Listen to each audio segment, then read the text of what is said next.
solid of body and character, intelligent, zero pretension, absolutely none. So straight up, first pick to have beside you. Strong Jim. He stayed strong as a man, stronger than we knew. Quiet in a group, but people listened when he spoke. If he asked a question, often in a self-deprecating manner, you felt compelled to find your best answer. A great laugh when it came. Oh, fuck, what is there to say? Any treatment? How much time? Serge had few details then. The news wasn't being broadcast. It would turn out to be a few years, but only a few. He said something about the treatment. They could operate, but it wouldn't stop it. He said he wouldn't do that to an animal, so he wouldn't do it to himself. I could hear Jim say that, in a measured, deep rumble of a voice. Just a fact, not making an issue of it. A cattleman.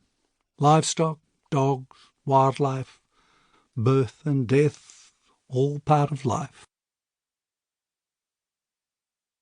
Chapter 2. Max.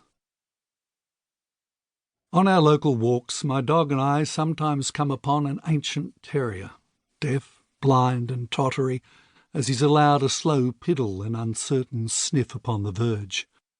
I wonder at what point the balance of companionship and an animal's drive to live yield to quality of life and death, a tipping point in living-dying. Empathy and sympathy swamp declarations on Twitter of final visits to the vet.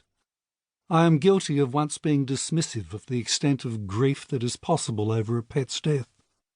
Decades ago, as a stand-in host on the Today Show, back announcing an American package on a boom in people seeing psychiatrists, unable to cope with the death of their Fido, their Simba, their Radish, their Budgie.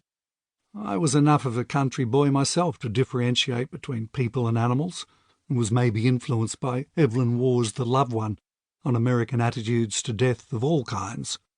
I can't remember exactly what I said, but the careless meaning was along the lines of silly Americans and their trick cyclists. They need to get a grip.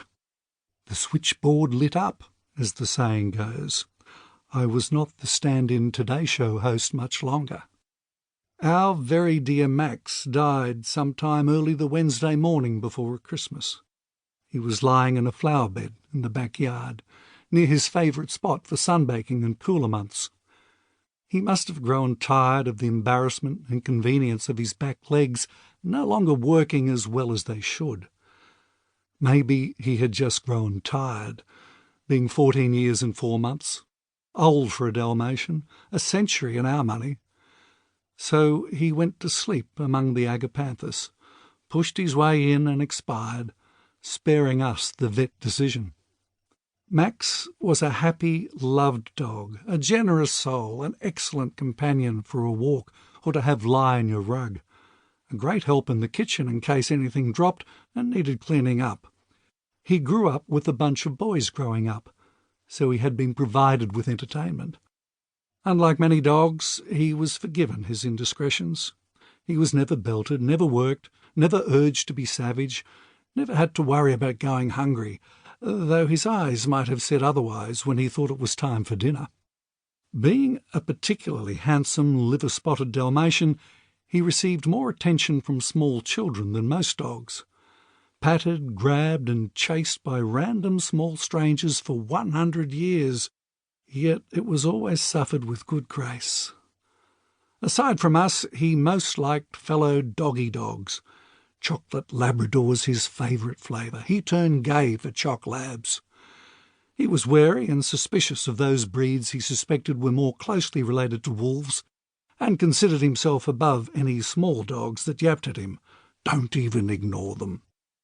Cats were for chasing, except for that one that didn't run away, that stood its ground, and arched and hissed and stopped him in his tracks a metre away, confused and uncomfortable. Stupid cat, not knowing the order of things. We decided it never happened. What cat? The yard became neater when no longer a big dog's toilet. The house smelled sweeter without the lingering hint of his particularly foul farts. Possums, blue-tongued lizards...